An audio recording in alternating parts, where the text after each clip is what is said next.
Welcome, everybody. Welcome to BeoTalk number 392. I make a Gotta bloody double check thumbnail every and I time. always forget. Oh boy. Hopefully, everybody's doing well. God, let's do some shilling, I guess. Chill it Uh, quickly. well, we're not in a rush because I know. nothing's There's going nothing. on. Tumbleweeds on the BNO. And it's gonna get worse because they're gonna go for the break soon. Yeah, so this. Go to skinnyplay.com/. My username MIKIPEDI4 and use the promo code same as the username and get 10% off.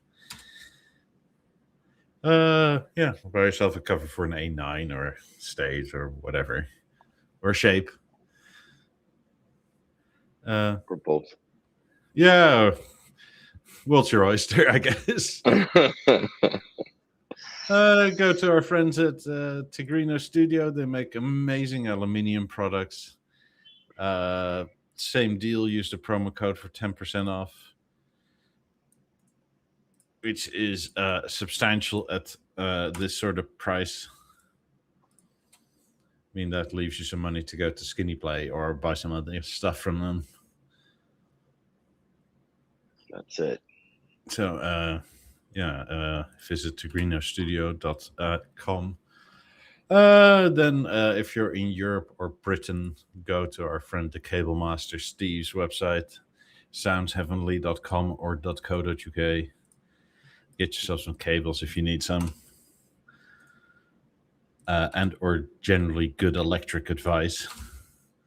That's it. He's got his stuff down pat. So, there is that. Also, Steve's just a good guy. So, and buymeacoffee.com/BeoWilly. That is our super chat mode for the foreseeable future. It keeps Willie awake. They Oh take yeah. a cut, and it's better for everybody involved. And if you have a question and or topic you would like us to answer, there is space for comments in there. As you can see, much longer than YouTube ever allows. So we'll try to answer that within legal reasoning. hmm Well, I want to address what he was commenting there because it's a BioLab 5 issue, but we'll get into that juice Okie dokie.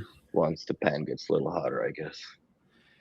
Well, my pan is really hot because apparently somewhere last week our AC gave up the ghost. Oh. It's not completely dead, but it's leaking at the coil in the air handler. Oh fuck. And it's not that old, but we had some chaps over to try and come and fix it, and they were looking at it, and there's like, yeah, okay, that's a coil replacement. It's like, okay, order a new coil. It's like, okay. Well, it turns out that is $2,400. Nice. Yeah. Turns out somewhere in the lifespan of the air handler we have, they made a production change where everything is now switched 90 degrees versus how ours is. So the parts are incompatible. Well, they're retrofittable. But that means you have to like change the drip pan and all that sort of thing, right? Oh yeah. No, like that's not $2,400 anymore. No, that's more like 4. So at that point, why not get a whole new unit? Because that's like 8. Because that's essentially because the other thing is, right, with this going on, there have been several days where the compressor outside has been running, compressing literally nothing but air. Oh, so it's And that all is not good for longevity. obviously. Yeah, you'll burn the compressor too. Fuck. Yes, because the Freon actually is the sort of lubrication for the compressor. Not that it's broken, right? But you're going to find out that as soon as you fix the one thing, that the outside also The burns. other one goes. Yeah. So we essentially just got an $8,000 bill. Fuck. Oh, I'm on the same boat, but nowhere near as bad. But I finally had solved the problem with my car, right? So yesterday I actually took it down 2.5 or 2 hour and a half drive to Burlington Vermont. to deal, or yeah, Vermont, yeah, to deal with whatever I needed to deal with, and then I bought some bourbon, right? So, and I fuck around on the border, so I declare everything. I bought 2 cigars and 3 bottles of bourbon. Buddy wrote up the shit. And then he gives me this yellow ticket with my passport and tells me to go around and park and go inside to pay for whatever the duties are, right? Yeah. So I come in there. Buddy comes up and he's like, "You're not gonna like it." I'm like, "What do you mean?" Like, I figured, like $50 maybe, right? Like Yeah. reasonably, you would think. Dude, it was $500 for the 3 bottles of liquor and $200, $100 per each cigar. What? Why? It's like, dude, I almost fell off my knees and like legs. Like, I'm like, what do you mean? Like, just because I didn't stay 48 hours, right? Which to me, like, logically, it's almost like a punishment for you to bring anything from over there unless you stay long enough. Because even if I stay there for the 2 nights, there's Yeah. no way in hell that I would end up paying $700 for the hotels and the No. food. There's no fucking way. No, unless you stay in, I don't know, some presidential suite or something. Right? So it's like you have two options. You have either to pay it or option two is that you can return and go back to Vermont, like to Burlington and return the liquor, right? Because I had the receipts. Yeah. And I'm like, bro, there's the option number three, I think, is that I drink it I'm here with you. I'm just gonna pour it in the storm drain, dude, and stomp the cigars. Like there is no way that I'm paying $700 for essentially $117 worth of bourbon, right? US. That It's is 150 crazy. bucks. I'm like, what the fuck? So then, because of, I guess, the conversation that I've had with the guy at the window, right? Because he asked me about my car, if it's my own car. I'm like, yeah, why not? Why? Like, what's wrong? He's like, well, you have an Albertan plate. I'm like, I am from Alberta. I'm like, what are you doing here? I'm like, I just, moved to Montreal not too long ago. And so that somewhat also saved my ass because the guy then, like, you know what, give me your driver's license, right? So we'll write it up as an Alberta entry. And Yeah. then he fudged around with the values, so it came out to $108 of tax of duty. So I'm like, Jesus Christ. sold, paid that, and man, I guess lesson learned, man. I'm never doing that shit again.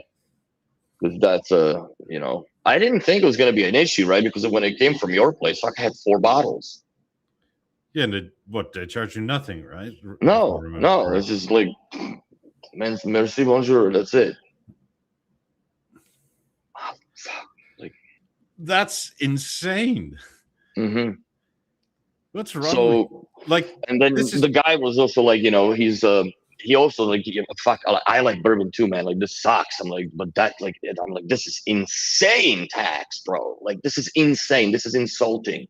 It's to me that's criminal almost, right? Like how can government go and punish you for, doing business with the U.S. And he gave me a break on a $24 Home Depot bill, right? Because I bought fucking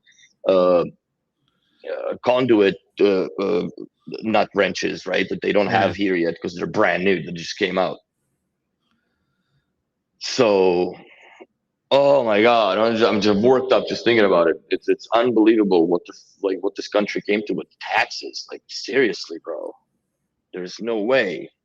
It'd be cheaper for me to fly to Calgary to bring the booze and fly back than paying that tax. That is. Is this just literally because Canada now is sort of like, we hate you back and we're going to tax the ever-living daylight out of anything American? I guess that, we're going to attack the bourbon, right? And that's going to totally just screw up American economy, I guess. I didn't know our country was so dependent on bourbon. Neither did I, but apparently it's a $260 million business loss to Canada. Whoa. Yeah, they're trying to claw it back with taxes like these. Jesus. So yeah, now they're trying to go after this because they're boycotting. So you're gonna pay 5 to 6 times the price of the bottle, right? Just because. Wow.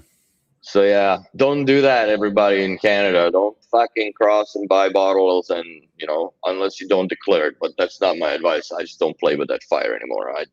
Here it is. Open the kimono, lift the skirt. And next time stay a night. Well, I have to stay 2, call this, because I have to 48 hours. It's not 24. I would have to leave on Friday afternoon and come back Sunday afternoon. What am I going to do in Burlington, for God's sakes? Walk around downtown? Go visit New York. And New York is not that far away. It's like 5-6 hours, isn't it? I guess at that point I can just do that. Yeah, go look at the Beano store in New York.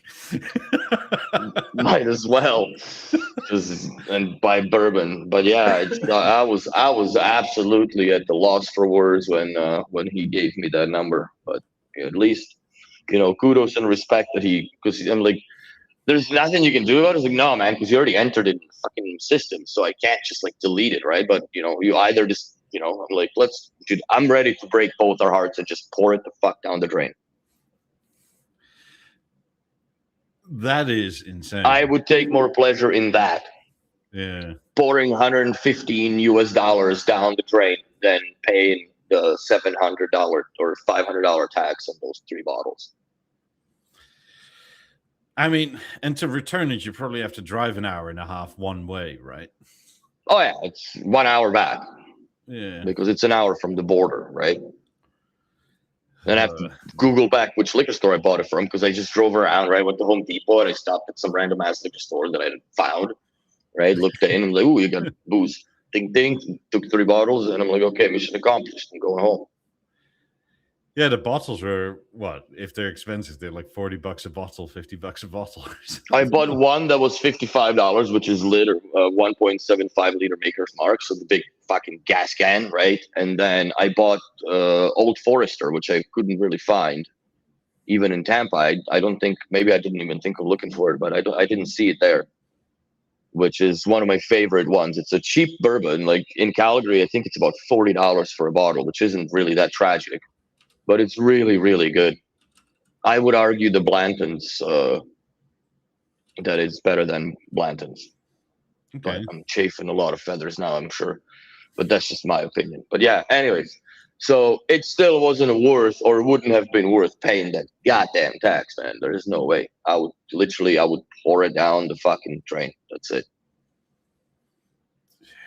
Wow, that is one of the more craziest Canadian things I've heard in a long time, and there's a lot of crazy shit happening in Canada. Yeah. So that's my first-hand experience of just being absolutely honest about going back, and this is what I brought. It's not like I'm bringing fucking cases, right? Seats down and stuff. Like, I'm not doing that. It's just, I'm like, it's for personal consumption. I told him, like, I bought 3 bottles because we don't do that in Montreal and Quebec, apparently, because y'all, mad at the Trump. So we're going to boycott bourbon, right? But you can buy the shitty Canadian whiskeys and such, which are terrible. And I mean, it is kind of funny, right, to boycott bourbon from a country because you don't like the president and the president doesn't drink. Never has in his life, right? Never had a drink in his life, and apparently the bourbon is what kills it. And I also don't understand why Japanese bourbon is not allowed, or Japanese whiskeys we don't have here. Well, it's too good, or what did the Japanese do, Claudius? I don't know. Eat with chopsticks. It's too it doesn't make sense. It's so infuriating. But yeah, so that's my journey of getting bourbon, okay, into Canada. Apparently. Absolute nightmare, dude. Absolute nightmare. But I'm grateful and thankful for the guard that was the way he was, and he just massaged it down to whatever he could, because he knows that it was bad. Like, he felt bad, right? Like, just to go fucking slap somebody with $700 for 3 measly bottles and 2 sticks. Call this, man. and the sticks were $16 each. Yeah, that's probably the problem in Canada, right? Because they should have been like $90 each. Mm-hmm. So that's how they are. Damn, goddamn. So, anyways, that's what's up. Well, yeah, I don't know. Move here. Sooner the better, man. This nonsense, even it was also a joy to travel on smoother roads, right? Oh, Because no the highways potholes everywhere. Oh no, here it's a massacre, right? My car's fixed. I drive it around now. I took it to Burlington, and just getting out of my apartment, you don't realize how much the van takes every morning versus when you go there with this little small low profile rims. There's freaking craters. Like it's obscene. Yeah. Can't go fast. Oh, speaking of road trips, in like 6 weeks or so, I'll be gone again for like a week. Where are you going to? To pick up a car in the Midwest. The fucking massive ass truck. Yeah. Nice. So I won't notice what the roads are made out of with that thing. No, not really. No, definitely not.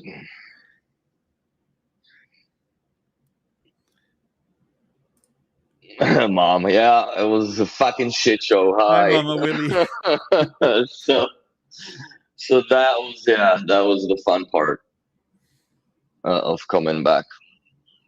So next time, Mom, I'm just sending you cash and you're shipping shit because it's cheaper than me risking. It's not the U.S. problem side, right?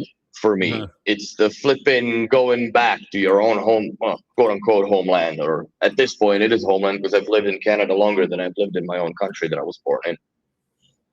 So, but yeah, dude, that what? That totally reminded me of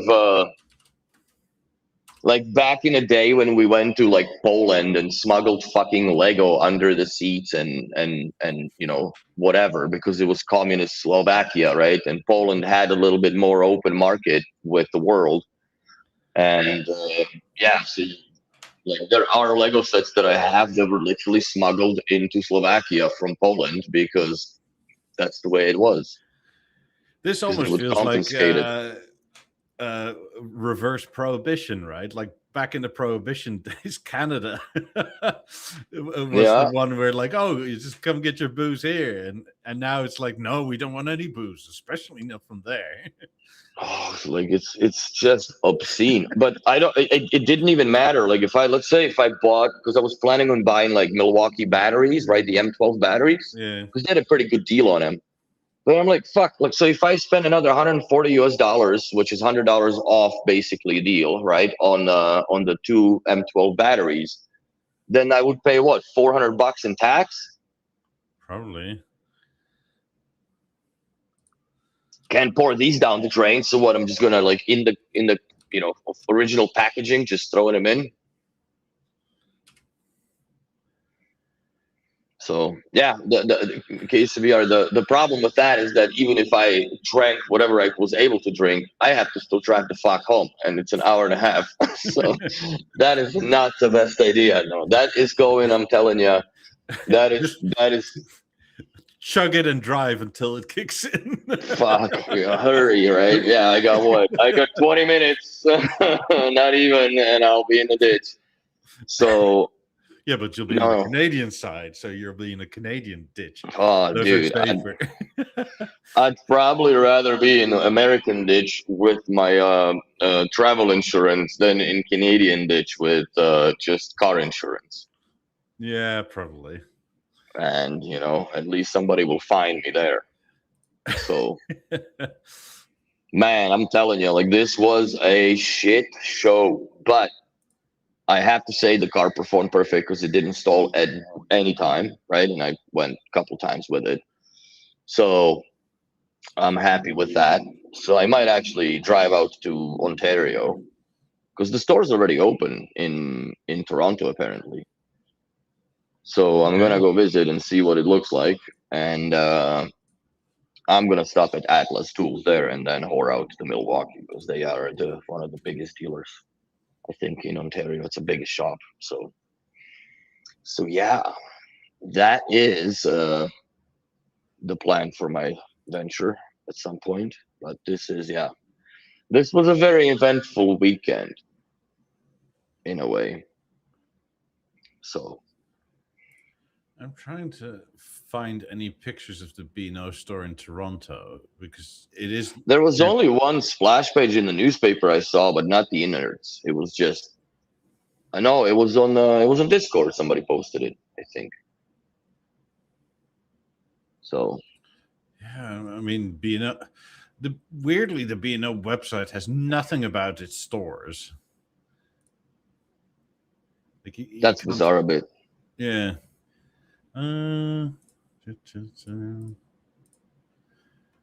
Yeah. But there's nothing inside. I think this was pre-production or pre-opening. Sorry, they were still ironing stuff out. It's a nice cover they have on it, to like the privacy cover on these on the glass. Yeah, pretty cool. But yeah, it almost looks a bit generic. Like if you're just walking, right, this is not really pulling your eye in any nothing's sense just screaming B&O. Yeah. Yeah. I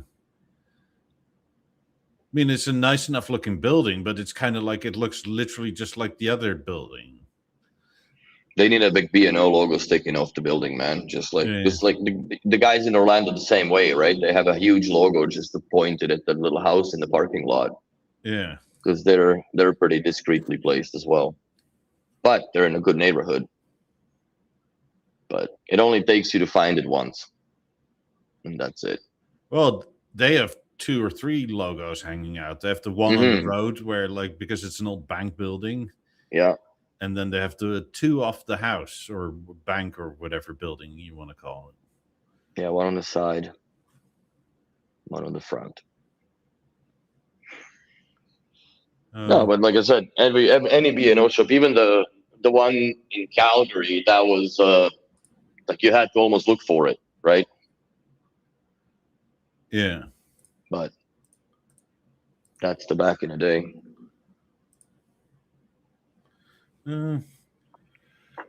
God.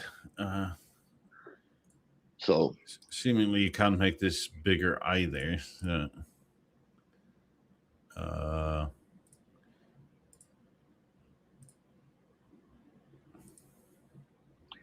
Set up in problem solving. White 90s. That's nice. I think those are those gold sand or whatever, the gold tones. Is that shop? Yeah, apparently. Let's see. They've done a pretty nice job at it. Yeah. I don't think those are the sand. Could be wrong, unless they don't have the bottom covers on. The round might not have the bottom covers on them yet. Yeah. Or they're anthracite with dark panels. Yeah. Which I don't think. I think the regular ones, they just don't have the stuff on them yet. It's a big shop. That's actually quite nice. Mm-hmm.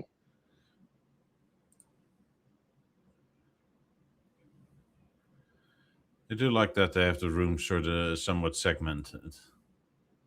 Mm-hmm. No, it's pretty cool.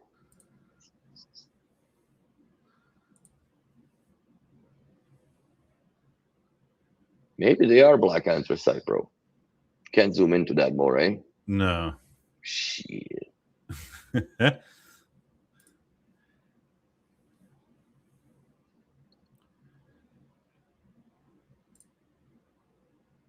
Yeah, that's about all I could find. There's not much to find currently other than that. Maybe I'll drive down and take some pictures. Yeah, why not? So Jared, he's asked me this question on the Buy Me a Coffee, but also on he asked publicly on Discord regarding his lap 5s. Where he's got BeoSound 5 with the lap 5s, and they play they play right channel high. Drives me crazy. BeoLab 5s are on option 0 and to turn on with the BeoSound 5. But if I put the BeoLab 5 on link option 1, which means that enables the IR in the in the lap 5s, and turn them on with the radio button, they play balanced and sound way better than if I change them back to option 0 and then turn them on with the BeoSound 5. The way they were before, they sound perfect, just as they did when previously in option 1. What in this process of changing them to option 1 and 0 and back to 0 is making them to play correctly. So and it says it'll fine for like 2-3 days, and then the process needs to be repeated.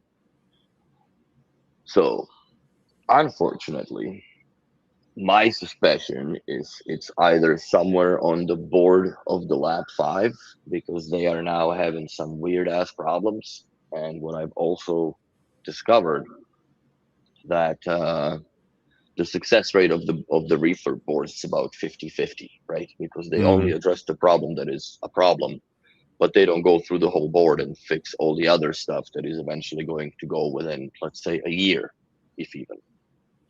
So you get the chassis back and something else dies in it. Depends on, if you don't run it weird, which is not running weird, like you're running it with an SPDIF and a power link. So there is, my question is, do you have the SPDIF sync cable, which I don't know if it's relevant to have with the BeoMaster 5, because all the data is communicating through the SPDIF, or sorry, through the power link. And I think that the sync cable is only required for the option 1 or link option 1, whatever it is. But my suspicion is it's either something bad going on in the board, because it's not the SPDIF input. If you reset it and it starts playing again the same way, and 2-3 days later it falls off the van, then there is something wrong either on the board of the lap 5 that is slowly going, or it could be the output board on the BeoMaster 5, which has all that Masterlink nonsense and the BeoSound 5 head connection and so on and so forth. It could be a problem there.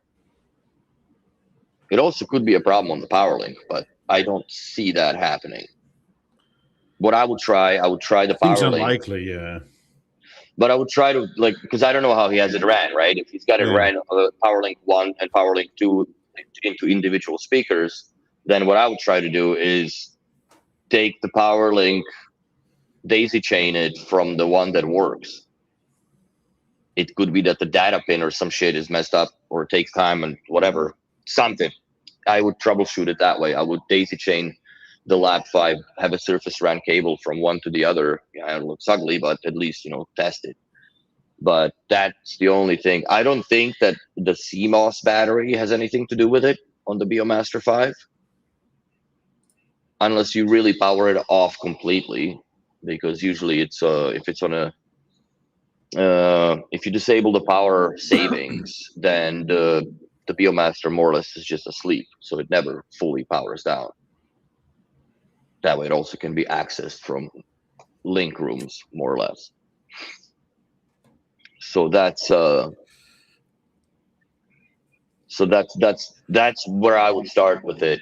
But switching sides, that doesn't really make physical difference unless you just switch the connections to see what's failing.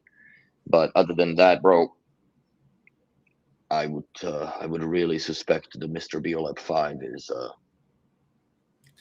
I guess you can switch sides for the cables, and if it still happens, but in the other side, it's most likely the BeoSound 5. Yeah, or a SPDIF wire itself. But SPDIF, you have to daisy chain from one to the other. Well, yeah, also that is unlikely to go wrong. No. Because it's digital, so it's either on or it isn't. Like, it's strange that it would work for 3 days and then not. It could be that the connector inside is somewhat broken over, years of tension, right? That it pops off the pin, and it just takes that amount of heat to bend it off, and then it stops working. But that makes no fucking sense when you go from option 1 to option 0, and then it resets itself. Yeah. So I'm suspecting, like, I would start with, at least try the swap the sides and change the cables. And if not, then I think that unfortunate answer is I don't think it's a BeoMaster 5. I really do not think it's a BeoMaster 5. I think it's problem with if it's another question that I don't think it's both. It's just one speaker doing it. So I would try that. I would also try to swap the actual sides, left and right switches, instead of moving the speakers physically. You're gonna have a mirror image of the music, but it doesn't mean it's gonna play backwards. So. Yeah, it's not. So that's where I would start, Jared, because otherwise, I don't know. You can text me later what your results were, because I know you're going to be watching this tomorrow morning at like some ungodly hour, but to us it is. Oh yeah, he's in Australia, obviously. That's right. So let me know once you watch the podcast, and because I think this is a better way to reply than me trying to type this all out into the bloody chat. I hate doing that. As with everything BeoLab 5, right? Especially if they're original, you're gonna get some weird ass issues at some point. Mm-hmm. And you've seen the video of my Avant with the curtains, what it's doing, right? With the gray stuff and shit coming in. A while ago, I think. Yeah. So, and it's it's not the video board because everything works on it, but it's this little CMOS or CC board, whatever it's called, on top of the video board. That is that's got some cookies going on, I think. Yeah, who was it? A Cactor or something like that on Discord was asking why, like, on this HDMI 1 on an Avant 75, it was going all green. It's like video board. It's on the goodbye side. Yeah, but it also depends. I don't think the 75 and 85 had that issue, or they. I don't remember that variant, but I think that the first BB Avants that came out, they only had the HDMI 1 for the 4K port. Okay. Yeah, I think you're right. And then the rest of them, because there was 5 HDMIs, I believe, right? Yes. So they had one 4K port, and then the rest of them were just the 1080p's. And maybe that part of that board is gone or going, because he's not using the interface off of the 1080p stuff. I bet you for tech that old, right? The 4K stuff also makes everything way hotter. Because it's just a lot more... The Avants were very, very poorly designed as far as the thermal management is concerned, because those TVs were basically designed to cook the fuck out of themselves over the years. I've seen boards where the chips were literally desoldered from their places, like just falling off, but the pins were basically disconnecting on sides. So if you reheated it and plugged it back in, it would have worked. But at that point, you might as well just replace that, or at least replace the thermal paste under it and clean it up and blah, blah, blah, and do it right. But yeah, the only solution that they came back with, I don't know how many months later, because all the technicians were complaining about it, and so was I. I'm like, this runs fucking hot, man, especially in the store. Like, you can feel the back of the TV is really, really warm. Especially when in store mode, it's like 100% brightness all the time. Well, we never really had it in a store mode, but it wasn't in store mode on its own because the fucking lights were pointed at it, right? So the ambient light sensor was just pumping lumens out, and their solution was to put a cooling backplate that attaches with their goofy ass glue sticker, double-sided tape, to the back of the display. So I'm like, now you're telling me that board is transferring the heat, and now it's cooking all the LED elements around that area on the panel. So yeah, that was the only TV that I know in existence that didn't really have a fan. And I think BeoVision 11 also had a fan inside it. Yes, it did. So I don't know why they went that route, but that's just where it was. I mean, if your BeoVision 11, 10, or 14 got loud, it's most likely dust in the fan. Mm-hmm. And it was in, if you're looking at it, I think it's in the bottom middle of in the middle of. If you take the middle, right, it's in the middle of the left, sort of.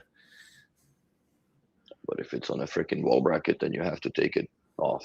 Yes, I've had to do that several times, and it was really fucking annoying because they're so heavy as fuck. They're so heavy, dude. I'm glad that the TVs are no longer the TVs. And then you have to lay it down on the glass, right?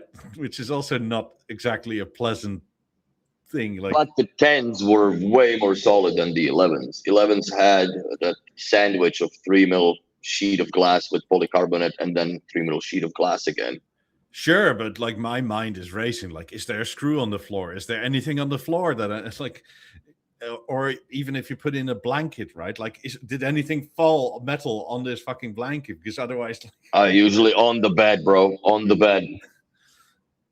Take all the stuff off, just put it on the bed. That's my well, go-to. ours was in the living room, so there was no bed. I would have brought it to the bedroom. Shit. I've done it a few times. I mean, there was a glass table and a carpet, and that was about it. Yeah, no, I've had instances where we brought the TV to the bedroom to fix it because there was nowhere else to place it. Some apartments are way too small, right? And if they have a little dog and stuff, you don't want it to start walking on the boards. That's fine. No. So yeah. It's one of those days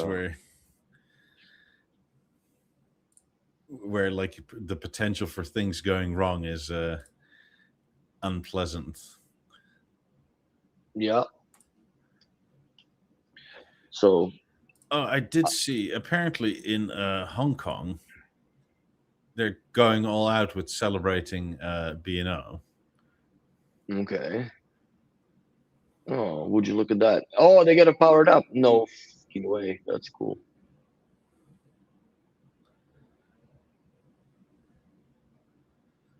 Very nice.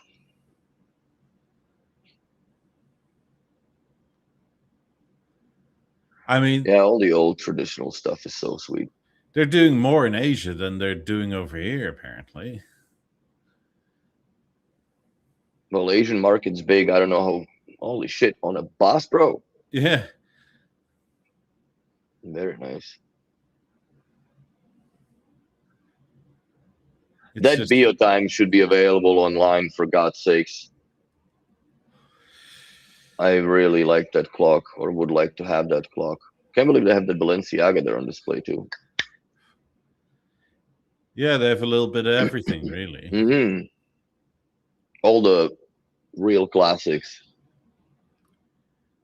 Yeah, I'm really impressed with this. Like, why the hell aren't you even doing this sort of thing in Denmark? Right? How much would it cost them to slap the buses with Bang & Olufsen on it in Copenhagen? I don't think it'd be that expensive. I don't know. It's also some local pride, I would think. That's what I'm thinking too. Like, I'm sure you could talk your government into something that, sweeten up the deal or whatever. But so yeah. I don't know how I feel about all that blue color there. It's the color of 100 years, apparently.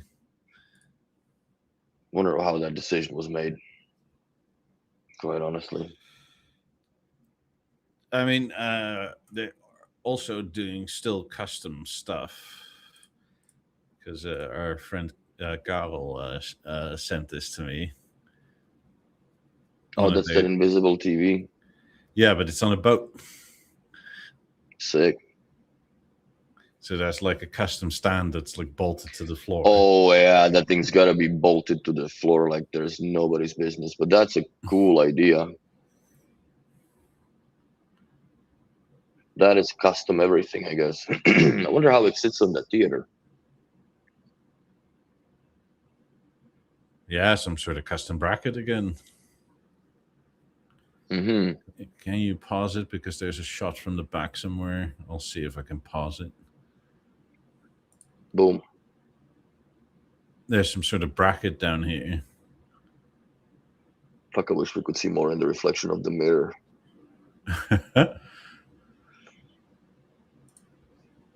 Oh, right there. Yeah, there's no rewind on Instagram. Fudge. Okay, playing the click pause game. Okay, come in.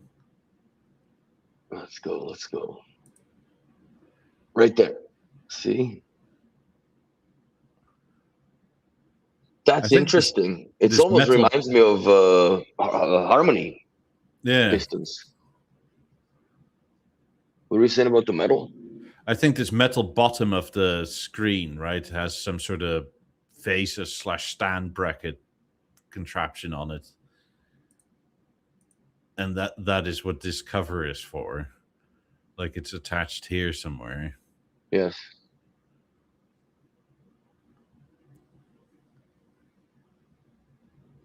That is freaking cool though, man. My question is, how good is that display gonna hold up in a freaking rough sea? I don't know, but it's pretty telling, right? That they only show it on with the curtains behind it shut. Don't want to see the port. No, I think you like when there's ambient light coming in, right? Like it's just blows. Oh, you don't see nothing. It'll blow it out completely. Yeah. It's like just some dude. I don't know who this is, but hello. Good job if you were the one installing it, I'll tell you what. Yeah. It's very clean. Mm-hmm. But see how those profiles of aluminium go all the way up? What do you mean the side? No, not the screens part, but above the theater. You see, like it's almost uninterrupted with the theater itself. Yeah, there is a little gap here. I know, but like it looks fucking dead on, man. Like that whole face that they made it so it looks like part of the theater. Yeah, it looks good. I bet you it's extremely expensive. Oh yeah. But wouldn't you think that would be cheaper to produce without, having to force everything into the backing? Because you can feed the display from one side, right? Yeah, you would think so. At this point. I mean, also you have enough space for cables and stuff in this contraption here. Look how good you're getting with that pausing, bro. That's sweet. Holy shit balls. Yeah, I like it. But yeah, that's not like, see, like the curtains are pulled in this picture. And you can see right through it. Like there's no way you can watch that without the curtains. Like I even think that the backlighting around the curtains to accent the curtains, that's too much too. Like this total darkness, in my opinion, to be watched, or like minimum ambiance. Yeah. And in front of the TV, not in the back. I mean, it is sort of cool tech, but it is very limitedly useful, other than maybe bragging rights and. It's definitely that's what that is. Displays in like stores or something like that. I think it's all what it is. It's the bragging rights of the new tech. But I don't know. It's maybe the future of this will be the same as it was for the boomerang TVs with the, the curved ones. Yeah. Maybe that's the same nonsense that it just doesn't make sense. Like I understand for the views and all that, but I don't know. I would probably be better off just building a TV, like those stands that they come out from the bed and come up, right? Like, because you're going to be watching it in the bed most likely anyways. Yeah. And have a regular panel come out. So, I mean, at least the curved TVs had more of an actual use, right? The only problem is that you sat way too far away for normal TV use. Mm-hmm. Like the curve makes total sense if you're very close to it. I had the worst problem with that it just like it's like not a Fresnel lens, but it's still a lens essentially, right? So it gathers all the fucking spotlights and reflection into the center of the screen. And I've had few clients that are like, well, how can we solve that? I'm like, you bought a wrong TV, man. Why did you do that? Should have bought a flat one. I'm like, yeah. Turn one light off that catches most of it. Fudge sticks, man. It's just silly. But yeah, that was the tech. Like, that was cool, right? Fucking Minidisc was cool. Well, mini disc still sort of is a bit cool. I have all mine. Yeah. Like freaking 150 Minidiscs.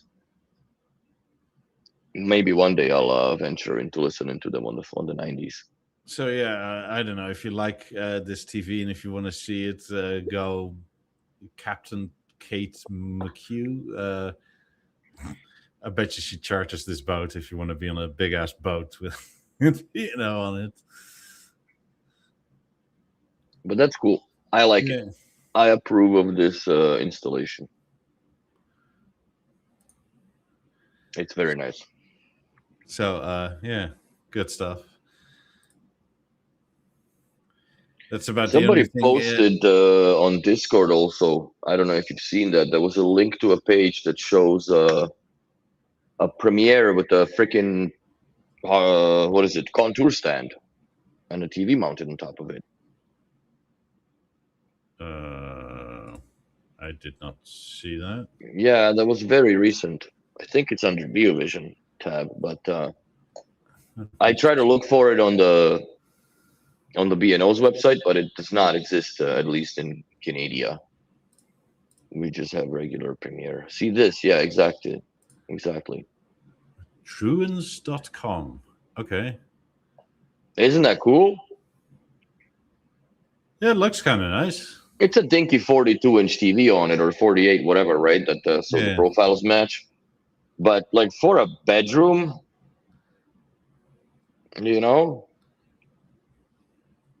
low, I guess, for a bedroom. But like a guest room, I guess, a little office.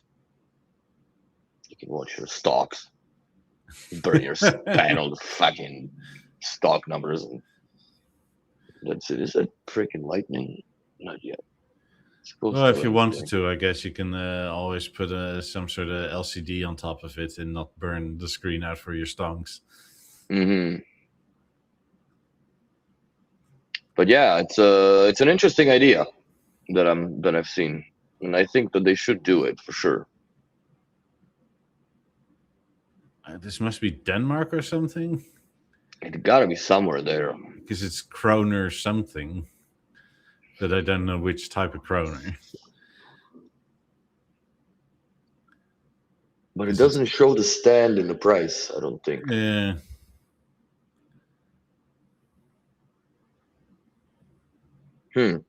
Interesting. I just found it cool. I figured let's share that with the peoples. I'm assuming this is Find Near's boutique.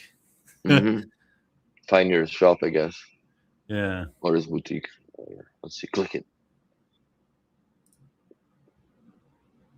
Oh, this is Denmark.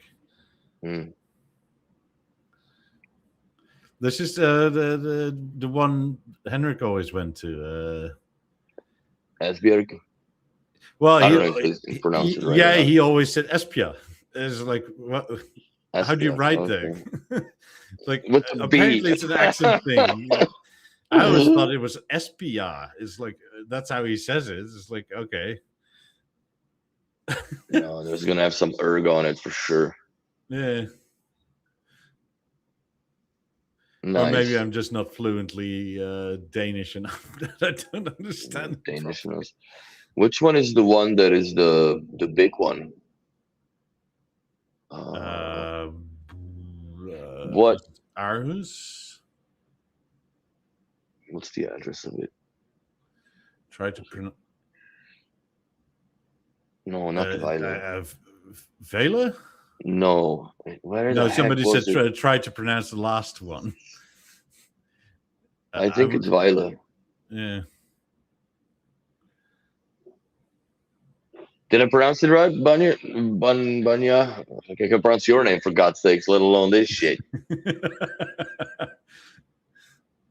It's not Hellerup. No, I don't think so. Yeah, you were correct. Because I freaking took a train from it. So I remember the pronunciation of that.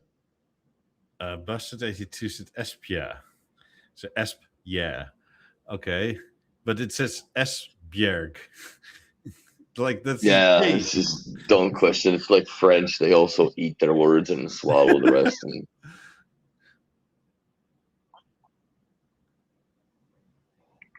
what was the name of that store? Jesus Christ,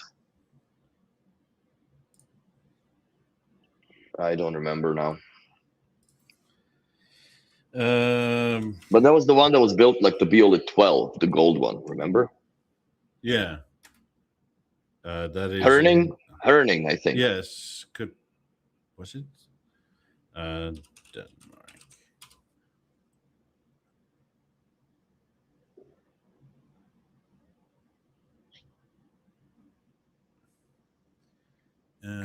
Images. Let's see. Well, Ed, you're kind of contradicting yourself with your question. What would be the best brand of on-wall passive speakers to purchase for a guest bedroom? Love the Biola baits on the wall, but I don't want to see AC wire running down. Well, if you get passive speakers, you're gonna have a fucking speaker wire running down. You're not really gonna win shit unless you have access to from the attic where you can just run your cables through the walls, whatever. I don't know where you live, and down the wall. Then yeah, like might as well run the Lab 8s down the wall. But are your guests worthy of Lab 8s? Is a question that you have to ask yourself. Or are you gonna sit there and chillax yourself, right? That's what I'm thinking.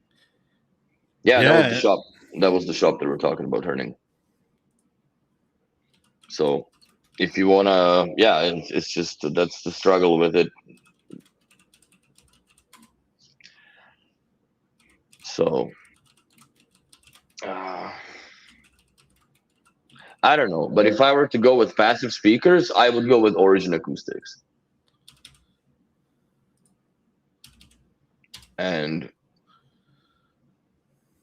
put them either in the ceiling and run them with an BO amp. But then again, like you're going down like a money pit that would be more than 2 levels, in my opinion. And you can probably get a deal on from your dealer and just run the wires up the wall or whatever to go buy a semi-decent cable that is long on Amazon for USB-C, because you don't have to run that nice braided cable in the wall, and just hang them on and that's it. The only thing is with the level, like you have to make sure that the bracket is fucking dead on level straight, because it will not charge otherwise. Another thing with like actually passive speakers, right? You're gonna have a source and an amp somewhere else. That's what I'm saying. Like you're starting to get pregnant with way more cost than doing even 2 emerges I would put in there, and that's it. Or buy use the, what's it called? Stage. Stage would be a good idea, because now I have a sound system, and then it also takes care of the TV if you put one in there. So especially for a guest room, yeah, Stage is actually quite a good choice. What sort of experience do you want to give your guests, and how often do you have them, right? That's it, right? Well, if it's a guest room that gonna have your kids or grandkids come in, whatever, right? Then it's a different story, right? Yeah. But then do you want to have them slamming the music? That's just what it is. Because I know myself, when I was a kid, when there was a good stereo around, we would listen to it loud. Because why not, right? Like, what the fuck are you gonna do? Just sit and look at it? I guess you can go for Premiere too these days. Mm-hmm. It's just a lot more expensive. Yeah. But it's cheaper than 2 levels, no? No. 2 levels is like 3,000, and a Premiere is like 4.5 or something without cover.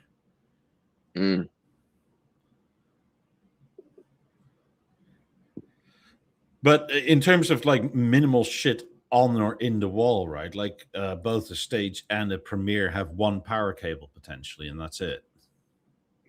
Yeah. Like if you do a stage, you don't have to have a TV in there. No. You can also hang it like up and down if you wanted to. Kind of weird, but you could do it. Yeah. Hendrik had it like that in his old apartment for a while. Like on a thinner wall, you just hang it like straight that way. Like a 9000, basically. Yeah.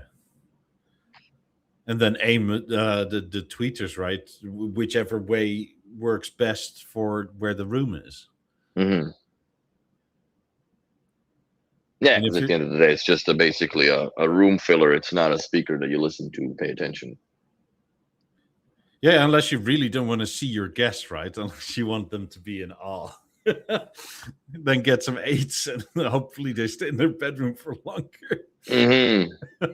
I would entertain the levels idea or a stage, if anything, if it's still available around, because I know some dealers are out. I'm sure Quebec Son has a bunch of them still because he bought out all the rest of the stock. He's a specialist.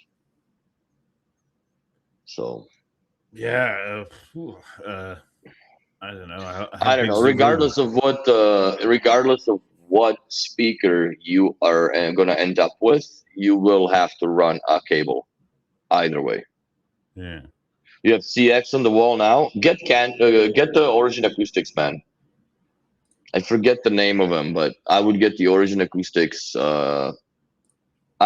Because then you can buy the palatial grills if you really wanted to go out and have the B&O grills on it and make them look really sexy. But I forget the type or the model number, but it's a 3-way. I don't know if you have round speakers or whatever you're going to go with, but it's a 3-way and it sounds absolutely unbelievable. And we had listened to it on a demo that these things were fucking put into a center of a tile on a suspended ceiling, both of them. And they had each type there, but they sound better than the 2-way that the B&O sells with their palatial or whatever system, or celestials, I guess. So I'm trying to pull it up.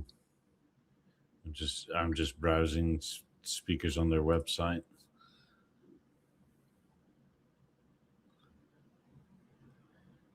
I also forget where they are. What were they called? Is it Premium In Ceiling Collection? Yeah, the 10-inch.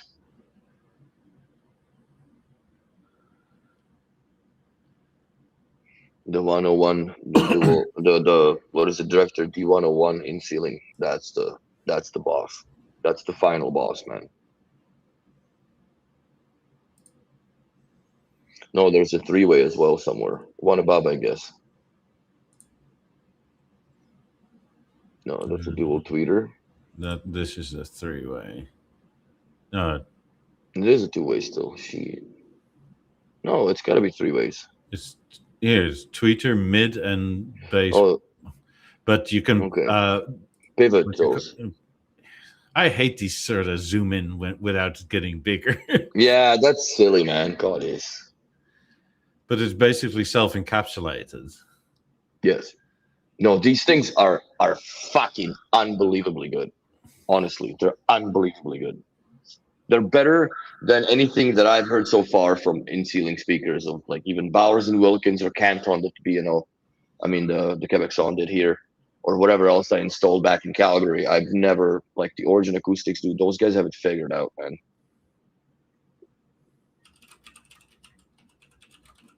So these will work with more than just the theater, but not with like the Premiere or anything.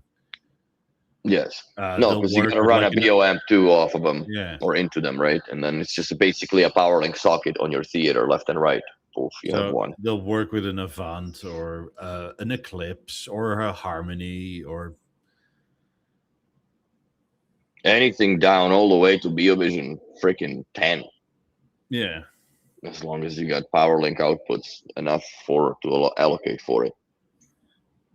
But yeah, these would be the ones that I would definitely pull a trigger without even thinking about it.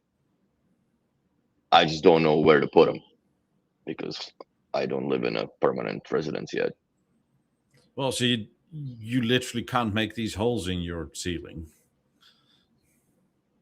You know, if I did, what the fuck are they gonna say? If I just installed speakers above the kitchen and ran everything clean and like, here's a system, I'm gonna leave it behind. Wherever you have a drop down, right? But in your main living area, I don't think you No. Here I'm screwed. Like there is, like it's solid concrete, right? Like I could do them here, but yeah, that's all solid concrete. That's not gonna happen.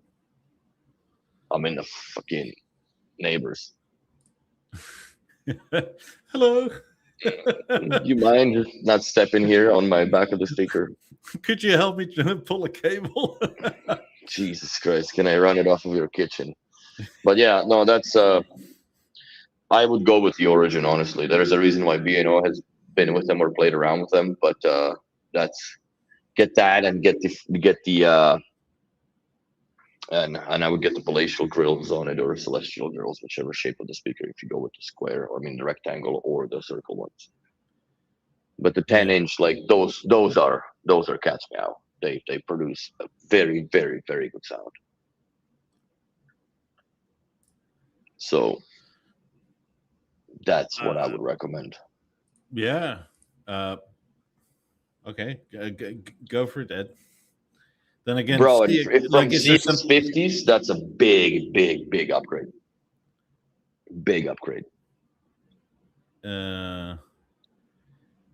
It's Lucas HD says, I've got Celestials linked to my theater setup and they're fantastic. When we have guests over and don't want to overpower everyone, I have a listening position for just the ceiling speakers. Yeah, exactly. Great. That's what I do with my 17s too. I have a just 17s position. Also, yeah, it makes total sense to do. Not that I often have a lot of people over, but if I have a lot of people over, right, I don't want people to like stick their fingers in tweeters and shit like that. So the 50s can stay nice and shut. And you still have more than enough sound, for God's sake. Yeah, for sure. It's more than enough sound. So I mean, at some point you're gonna just statistically run into a doofus. It's like, hey, what's that? It's like, no. Oh, that would piss me off. Yeah.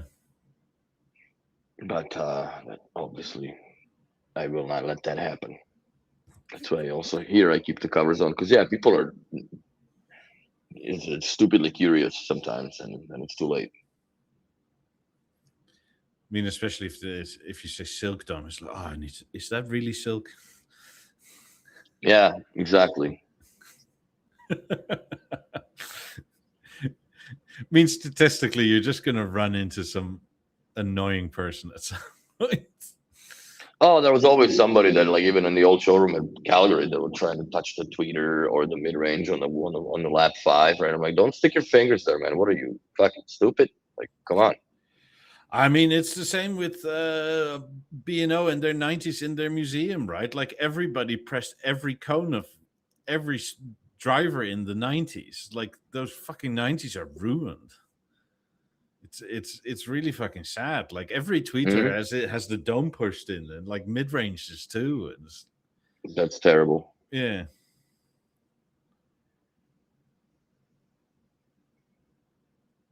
GG, I consider buying a Mercedes-Benz GLE 2021 or newer, but I also find GLE 2016 with the true B&O.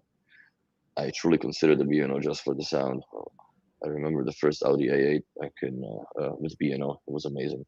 Yeah, the first Audi A8 that came out in 2005. It's a long time ago now that B&O has been dabbling with Audi. When those tweeters pop up, and like it is still excellent sound, and it's just spectacular. Yes. Whatever they've done, not B&O, but is it Harman that bought it for the car division? I don't like that somebody there, and apparently somebody at B&O approved this, sort of said B&O is kind of mid-range in cars, and therefore we're going to treat it as such. Like was it the name and is it Focal and something else now sits above it for the ultra luxury like Bentley and whatever else. Burmester as well. Yeah. Though I personally, from what I've seen in most of Europe, right, it's much more likely that people that have Rolls Royces and Bentleys and stuff have B&O at home Mm-hmm. than any of, because the other shit is just too much hassle. It's too bulky. And it is too much hassle. You're right. I mean, I've known quite a fair few lawyers and whatever else, right? Like those types of people that drove Bentleys or whatever, and they all had B&O at home because it's just like, I want everything with a few wires and all fully integrated. And even people that had it, right? Like this was like what 15 years ago. Back then, the most common thing you saw in those guys' houses was Beolab 3s. Mm-hmm. It's not that they couldn't afford anymore, but it's that like I just want it out of the way, like, and it needs to work, and that's about it. And the 3s had a great sound for their era, 100%. They had a great sound for their era. I mean, I knew one guy who had surround 5s, and that's cool. The red 5s with a 755. Ooh. Yeah, but their what you call it, living room was so eclectic. I barely noticed the 5s being there because I think they had a red leather couch or something like that. Oh, so they just completely disappeared. Yeah, it kind of made sense, right? Like, actually, the focal point was the TV because it was aluminium.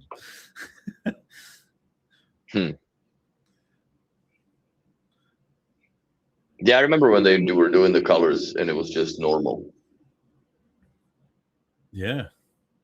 Like 5 colors they've done, right? Because they used to be what? Piano black, the gray, the red, the blue, and the gold. Yeah, and then silver, obviously. Yeah, natural. I mean, the 12s added white, the 17s added white. The old BeoSound 1 had a lot of different colors on the grill as well. The little CD player. Yeah. I don't think Beolab 1s ever came in white, did they? No. No, they were fucking burgundy color, right? That was just, what is that? I know 2 people with burgundy. I'm sure they hate their speakers, but love them in the same time, dude. But I couldn't. It's just such a weird color. They love them. It's such a weird color. But there was a silver with black grill, silver with regular silver grill, and then they were red, blue, black, and gold. And I think the gold ones, and I think all the colors had the black grill. The grills weren't colored. This is going back 27 years, people. And it all corresponded because I think Eric even bought a set of Beolab 4000s that were gold for a PC setup. Oh yeah, we broke his balls for that for a while. It was funny. He was looking for a fucking wall bracket for them, right? I think I'm not 100%. Didn't I send him the wall brackets? I don't remember. I sent them something. I don't remember. I think the guy in this country I know with the burgundy ones has burgundy 4000s somewhere with them. That was a fucked up color era, man. I don't understand the burgundy at all. And the black was truly dark blue because they couldn't really make the black yet for anodizing. I mean, our house at the time wasn't old-fashioned, but it was sort of almost attempting to be modern, and it had a sort of reddish burgundy carpet throughout the whole living room. That was very snazzy 27 years ago. Oh my god. But yeah, and I'm glad that this was the color that it was as far as the 9000 is concerned, because like these screaming nonsense colors would just ruin the product, right? And I don't know, man. I'm glad that I've started at silver, because if I started, let's say, I would never start in gold, but if I started, I like red, right? If I start buying red shit, then I would be very limited. And this theater here would have to wait till the Atelier would come out, right, for me to buy it in red color. Yeah, and then once you order it, it takes like 9 months or something. Exactly. So, yeah. I'm still debating to add another Halo, but I'm not going to go with the Atelier route at all because it's not worth it. Because the 40% markup or whatever the difference is would be only to buy that little wood plate, the walnut plate for the cover. That's too much.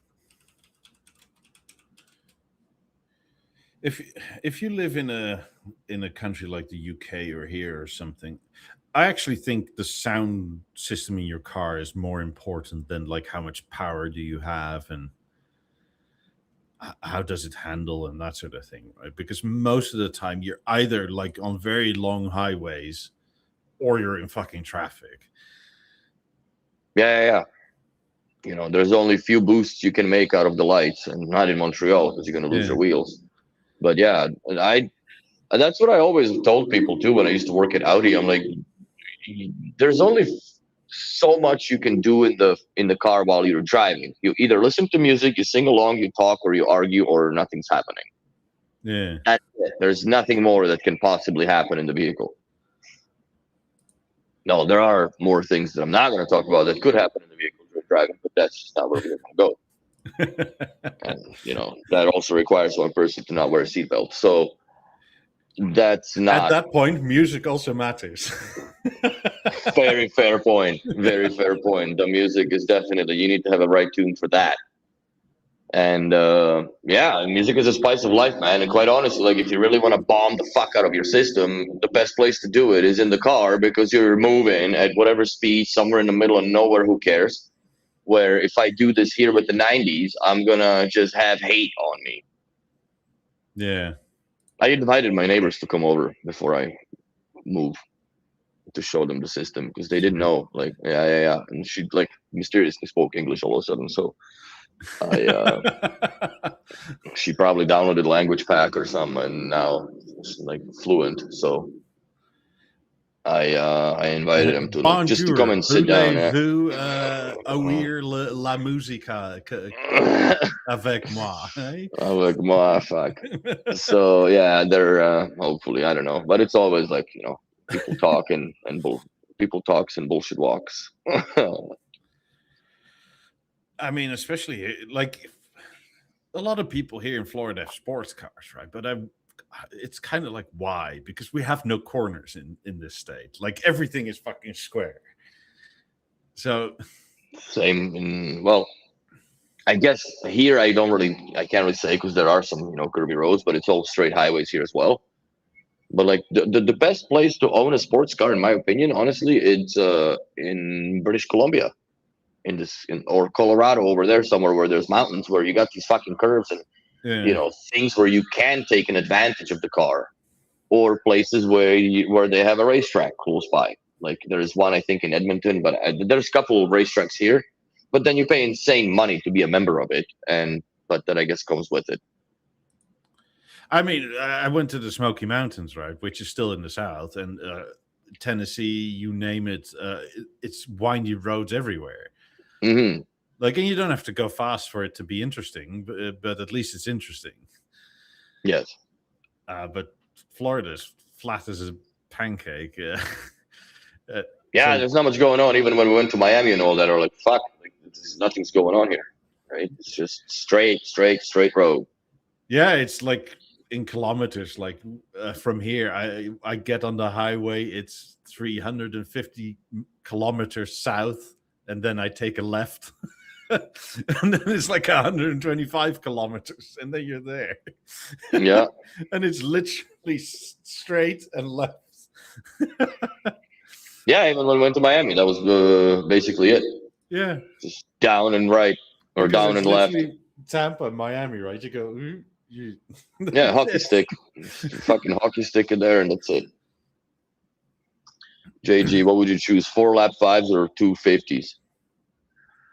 250s for sure, man. Fives, I have now. I'm broken up with those speakers at this point of time, more or less because of the serviceability and the way that it's just a complete and utter fucking headache to deal with it. And once you start getting pregnant into that value of repair, I don't think that they are worth the technology that is now 23 years old versus what we have. Well, he'll be using them with a BV755. From what I remember, and if I remember correctly, there is a BioSystem 3 software update that does allow, you can assign them as 90s, because I don't think they did it for 50s, but you can assign the 90s as a speaker. And then you do have the control over the narrow and wide modes as well. If you repaired all 4 of them, then you know them inside out. And you know what? Don't change shit that doesn't need changing, in my opinion. Fix what's broke and leave what's running. Look, if you already have 4 BLF 5s, right? Like, there's no point in changing it out. Also, my problem with that is that if you swap the fronts and you leave the backs, you're gonna hate the backs, because it's a completely 2 different tonal differences. Like, the accuracy is gone from the back because it's never been there, and the front is now, you go from 1080p or 720 to a 4K image. So remember that this comment is very fucking relative, right? Because BLF exactly 5s are amazing speakers, but comparatively, 5 still beat just about anything else modern. It's just that when you compare them to 50s, the technologies are just not there. That's just what it is. You have up to 300 hertz room compensation, where you have up to 2000 hertz compensation with the 50s mics. Also, the accuracy and the lens flopping open shut. It's a different animal, man. And quite honestly, if you like your system, just keep it the way it is. Yeah, keep it the way it is. Save some money, but it's not even about the money. For me, it is the fact that, like, it's well, first of all, it's an iconic system. Second of all, like, you are completely used to the sound image that it has, and if you start messing with that, dude, you won't be happy. Or be the baller and buy another set of 5s. That would be even better idea, in my opinion. Get 3 pairs and just, I don't know where you live, but I'm sure that the neighbors are going to be happy with you, even if you're 3 houses down. But I would maybe entertain that. And if you have repaired 4 of them, or all 4 of them, then I would get something that you can work on than something that you'd have to go see the dealer. You know what I'm saying? Yeah. If you can are able to do it. Because with dealers, it's also a toss, right? Like, not every dealer has a connection directly to a service guy within the city that is capable of repairing these on a, board level. And if they go to Denmark, then it's, and if you want your serial number chassis back, then you fucking wait months. Otherwise, they'll replace it immediately, but then you have something that the back paint is all fucked up and sticky and gone. I've seen that happen before. Waiting time is between 4 and 6 months at the moment for a chassis. Yeah, that's optimistic. So, if you live in a square house, I would just live 14 B&O zones right on, man. That's you're a proper B&O guy. I like that. I presume everything is more or less Masterlink still, if you get that much with the 755 running there. Yeah, probably. A 755 is the only TV that I've seen that never had really any issues, bro.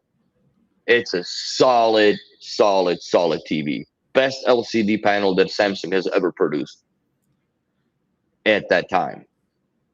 Yeah, he also said he still has a projector, right? So, like, that is one of the few systems where it also sort of fully works perfectly. Yeah, it's only 1080p, but who cares? At the end of the day, who gives a shit, right? If it's high quality 1080p, like, we're all claiming that Netflix 4K is amazing, right? And it's definitely better, but it's not like full fat 4K either. Yeah, no, it's not. It's compressed the shit out of it as well. Yeah, so look, a good 1080p is still, like, on a big screen where you aren't pixel peeping. It's still great. Mm-hmm. And then having 4 5s with that for the sound. Holy shit. At least it'll rumble. Because that's one thing that the 50s won't do as your 5s do, right? The 50s will rumble on occasion when pushed to. The 5s will just rumble all the time. Yeah, man, join the Discord and post some pictures, bro. For real. Throw them in a link in the chat. Definitely. Like, I'm very interested to see what you got. Because we're old school. And, well, I guess you're not that old school if you ran. So it was a new build, but you have an older collection that you're integrating into the newer collection. The only roadblock is that NLML does not no longer work, or it doesn't work at all with Mozart unless you join when Mozart is playing. Yeah. So that's a kind of shame. But yeah, join the Discord, post the pictures. Become a part of the community. It's a good time. Yeah, it's free. It doesn't cost you anything. It doesn't cost you shit, and it's knowledgeable people and cool people. Sometimes annoying people. Especially thanks to the channel boosters, right? Like, thank you all for doing that and helping me out, or helping us all out. Like, we still can post stuff that is 50 megabytes or megabytes and bigger. It's like because when you have a totally free server, you're stuck to 3 MB pictures or something like that, or videos, and it's all so fucking compressed, and we don't have that issue now because enough people are helping us out. Yeah, it's way more alive than the BNO itself. Tell you what, I'm still pending getting in there, but I don't think that's gonna happen. Yeah, I also haven't been on BeoWorld for a while, which is kind of unfortunate. Yeah, I haven't frequented it in a long time too. Quite honest, not that it's want to sound bad, but it's like I almost don't have the need for it with the Discord because there's enough action there as well. But BeoWorld is the old school. It's the OG. I think because of one of the members on there, I think he went by politician or something. I think he lives on the Isle of Man or Guernsey or something like that. That's why the System 3 has 90s as a preset, because he had a BV3 104 and bought 90s. That's right. That's right. I've heard about that. I think he was the cause why they had to write that into the BeoSystem 3. Yeah, because again, he on a 104-inch screen, 1080p, right? It's like, I'm not getting rid of this thing. First of all, I can't. It's too heavy. Oh, fuck. That thing is half a ton if it's on a floor stand. 503 kilos with the speaker on the floor stand. I think it was on a floor stand. I'm pretty sure, actually. And then you get your whole TV, your whole 100-inch TV going up and down. Fucking crazy, man. But that's where I think the Harmonies idea was spawned from. Yeah. Just with a little bit of a difference that the speaker doesn't hide behind the TV, but the speaker actually hides the TV. They've kind of flipped it upside down or inside out, whatever. Front side back. For longevity, it's probably also easier than moving forward or something moving in two directions, right? Yes. 100%. Because that mechanism is pretty almost primitively simple on how Harmony does its thing, because there's just these grooves that are machined that these cogs follow. Yeah, it's and the TV does its thing. Yeah, exactly. And it's there's not much to break on it other than those actuators. And I've seen one where the actuator, we had that in the showroom back when I was still with Quebec Son, that one of the actuators was literally 2 or 3 millimeters behind the other one. So the TV always fucking looked crooked. You could not fix it, man. I'm like, dude, this is as level as can level be installed. I'm telling you, it's one of the actuators. And sure, lo and behold, it was one of the actuators inside. And they said to swap it. And fuck no, man. I'm taking it back. I don't want to. Send it back. I'm not taking these pistons apart and trying to swap an actuator. And that's not happening. That's on you guys. So. Yeah. Good old B&O. We know they're working on stuff, but they're taking it slow, and I understand why. Well, they don't. The dragon doesn't really still have a head yet, right?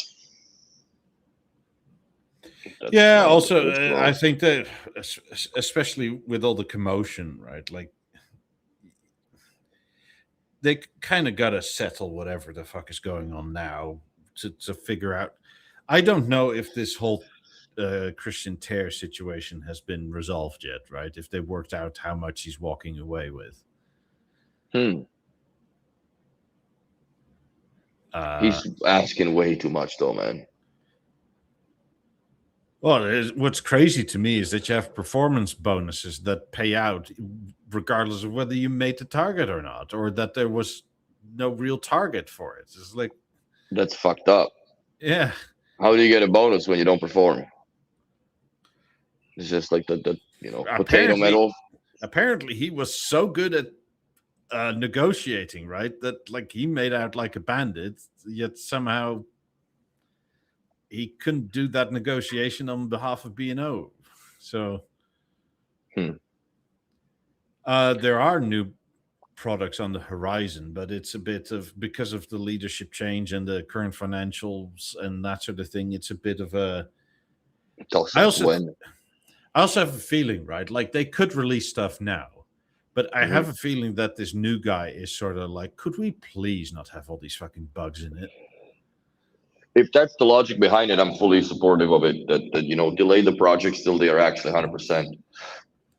Go back to like back in the day when Masterlink was around. Yeah. Speaking of JG system, right? With the I guess the hybrid of it now.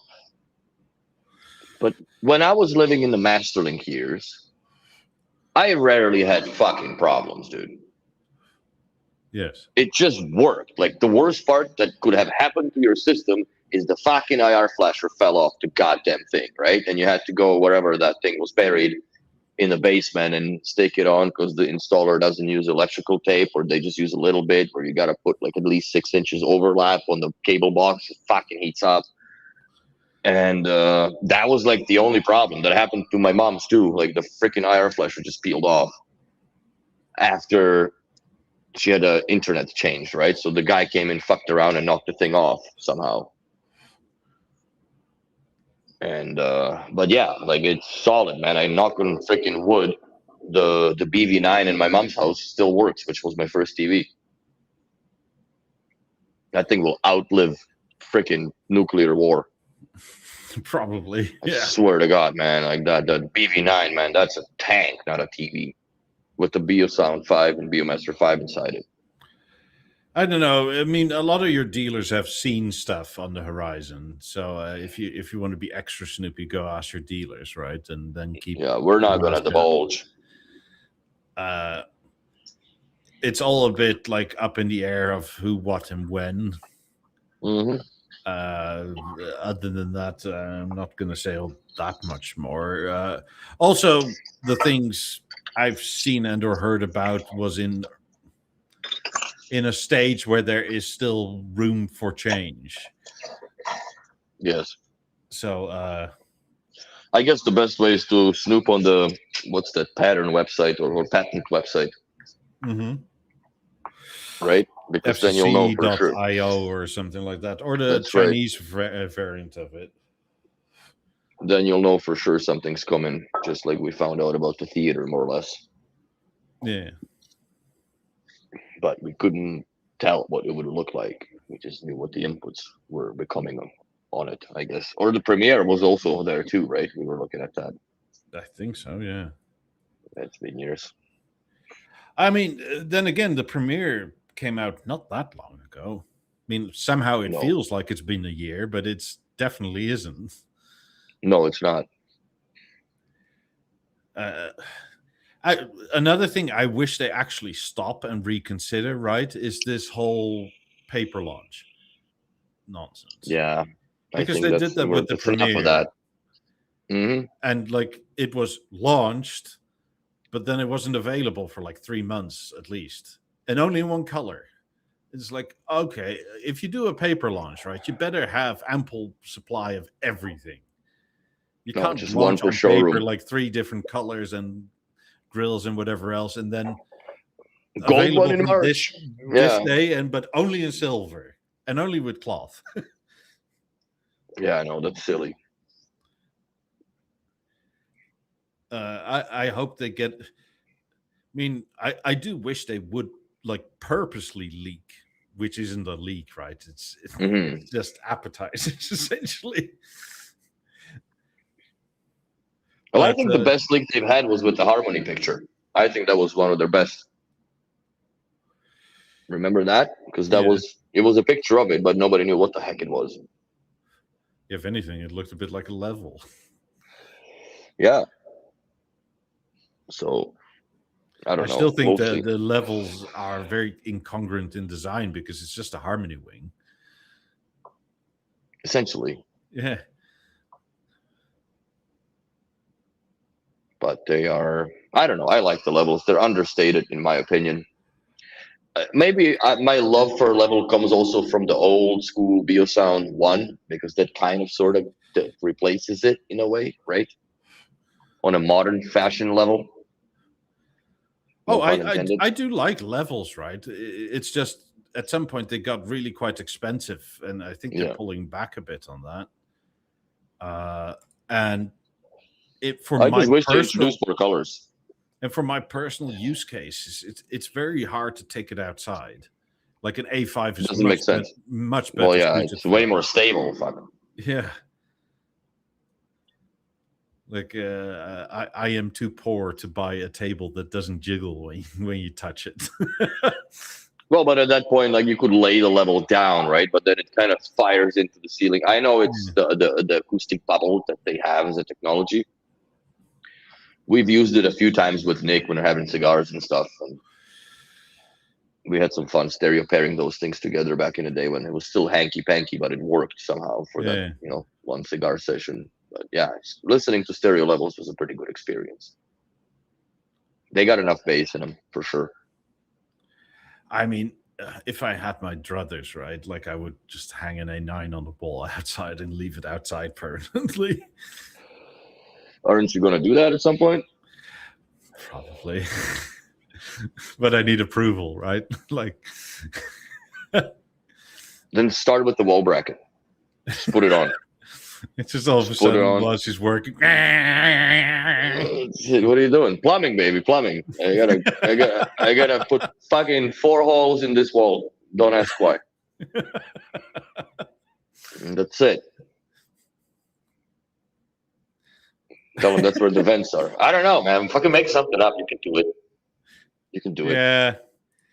She doesn't watch the podcast, so I can tell them the good things now. She's gonna watch this one out of spite, blow the cover. I would. When she goes to her mom's house, man, just SDS 4 holes.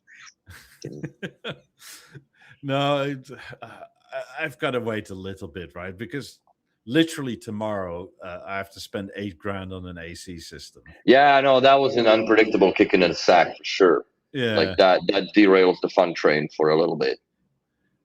I mean, that's fucking like 2 A9s, bro. Yeah, more or less. But do you want to be cool or have music outside? Oh, I'd much rather in this state. I'd much rather have AC. Oh, I agree 100%. Also, like an A9 outside is just luxury overkill. Because there's nothing wrong with the A5, right? If I do that, the A5 is essentially useless. Or maybe wait and put a couple Havens in outside. They would look cool on the other side of the pool. Yeah. I'll help you dig.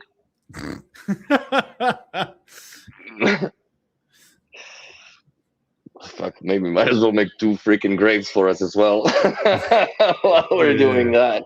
Probably. Oh, shoot. Though apparently, yeah. But when you get buried on your own property, it becomes tax-free, right? Because it's a... So, there's something into it. That's this weird law where, like, if you have a direct family member buried on your property, you can just forego ever paying property tax again. Well, that's where Trump buried in Mar-a-Lago, right? He buried his first wife. Yeah. So that whole golf course is now a grave site. It's a grave site. It's hilarious. Oh man, just when you know how to play the game. Yeah, it's. I got respect for that. I mean, it's a nice spot. Don't get me wrong, right? Because I mean, Mar-a-Lago, it literally means lake and ocean, loosely translated, and it's one of the few properties in the world where, like, you have private Salt property and both water? on the Gulf and on the Atlantic. I mean, that place must have been a nightmare to wire up, man. Like, I think of these things that way. Fuck. Yeah. The amount of access controls, cameras, shit, speakers, everything. Oh boy. Yeah, and that was before the Secret Service wanted anything to do with it, right? And they probably have their crew to do that stuff. Yeah, but they probably hang a bunch more stuff. Could be an installer for a Secret Service, bro. That's crazy. Imagine that. Yeah, these days you probably hang all these AI cameras with facial recognition and shit. It's scary. Like, even the cameras we're doing now, which are on a cheap end, right? Like, considerably, like for the storage lockers and stuff, right? They fucking all got AI face recognition. Yeah. I'm not liking this. This is not what we were promised. It's all happening, which, you know, at the end of the day, I think what really is going on, that they push people out of being able to live in the storage units, because that trend is dying. Like, there's no way you can be noticed or not noticed, because we did one storage place facility. It was fucking 96 cameras in it, man. Every hallway, every corner. Like, you could, if you arrange the cameras properly on the screen, right, because they show a fucking random and whatnot, you could follow the guy go through basically the entire screen, not miss one step of his journey. But that's where we're at now, I guess, with the surveillance. The building we're doing now downtown also is all surveillance too. It's a pain in the ass. Let's see if I'm the only one here. I mean, British CCTV camera in London has always been that way, or has been that way for at least the last 20 years, right? Where they can literally follow your every footstep throughout almost all of London. Mm-hmm. There was a guy that dressed up in the alien costume and, like, stood in the corner and see how long it would take for the cops to show up. Yeah, was it? This is like 2-3 years ago, maybe a bit longer. Where in London, it's now, I think it's illegal to cover your face because the AI cameras can't facial recognize you. So you can't wear sunglasses even? Or they can see? No, that's fine. But you can't, like, have sunglasses, a fake beard, a hat, and just walk like that all the time because somebody will stop you. Fake nose, the beard, and the glasses. Interesting. But yeah, we're headed towards everything's, you know, I'm sure a lot of people that are watching are more or less our age group, or older or younger.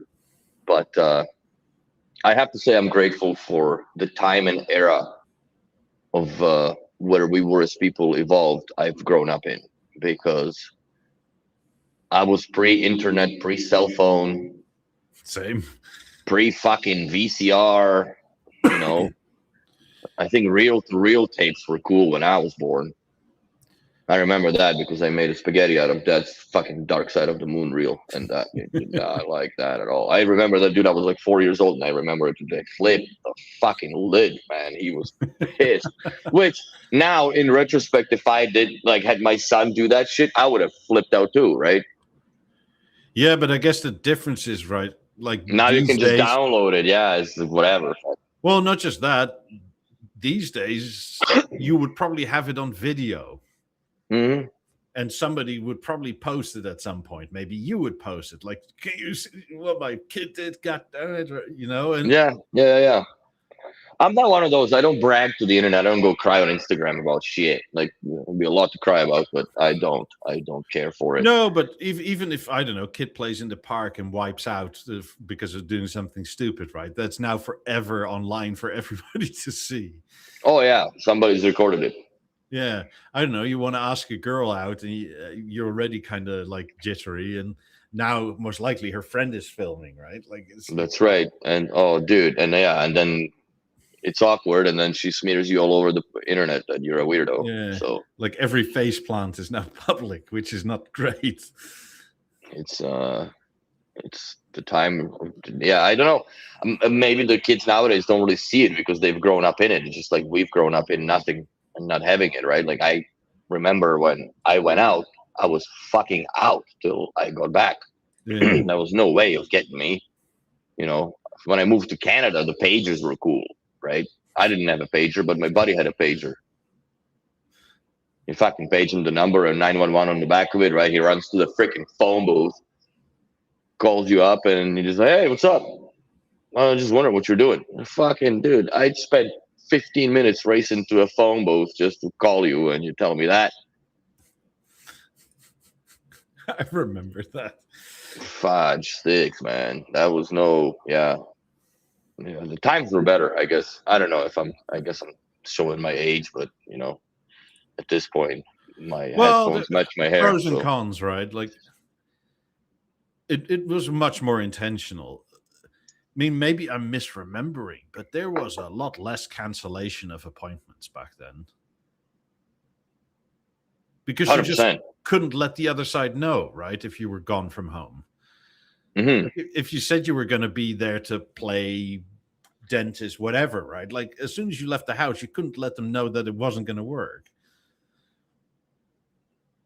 And now it's sort of like halfway there. Do I feel like it? Am I going to do something else? Mm-hmm. You cancel it. With this devil's tablet that everybody is now glued to, man. Shit. Yeah. I really go out of my way now on like just lunches to not look at shit and just have a human interaction with the guys, even though when we work together, fucking it's a constant ball break, right? It's hilarious. Yeah. And I mean, in terms of like everything being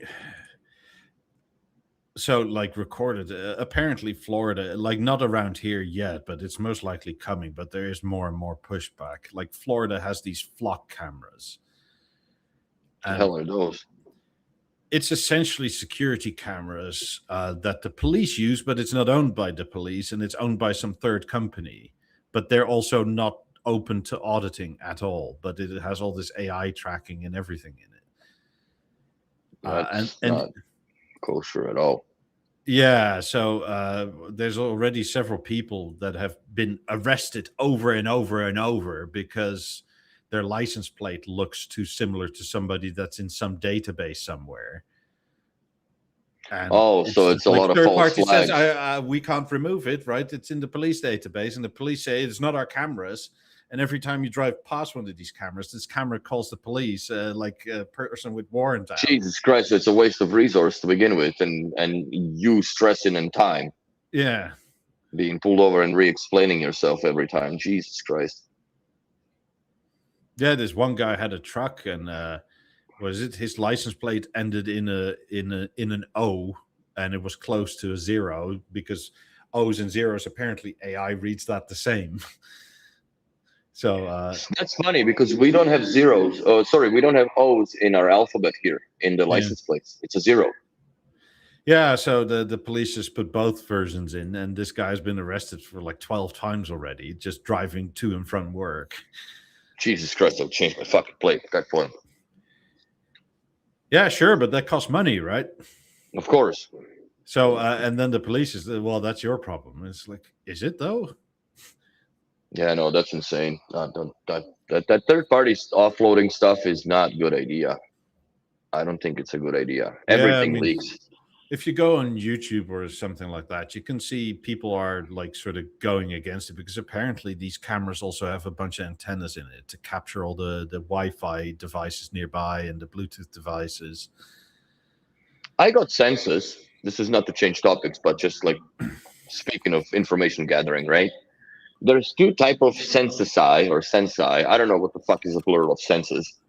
Anyways, there's two types of senseis that our beloved government of Canada is issuing out, and one is 5 questions, and the other one is 60. Okay. I got the fucking 60, bro. And they want to know from how long your toenails are to what's your average weight in the morning after you're done. Okay. Like, what the fuck, man? It should be, do you live here? Yes. How many? 1. Pets? No, I guess. Whatever. You employed? Yes. What else is there to ask in a census? What the fuck do you need to know how much I make? Who's my grandmother's last name and all that? Like, why? Because they want to guess your password. Fucking hell, man. Shit. Taki mushrooms. So I'm not doing that. It's one of these senses. Like, what was your pet's first name? Your first pet's name, right? What's your fucking first girlfriend's last name? Are you serious? I don't remember, actually. I really don't remember. But yeah, so that's weird a little bit that like that's how deep we're going with the information. Yeah, it's. And then again, you can't really escape from it.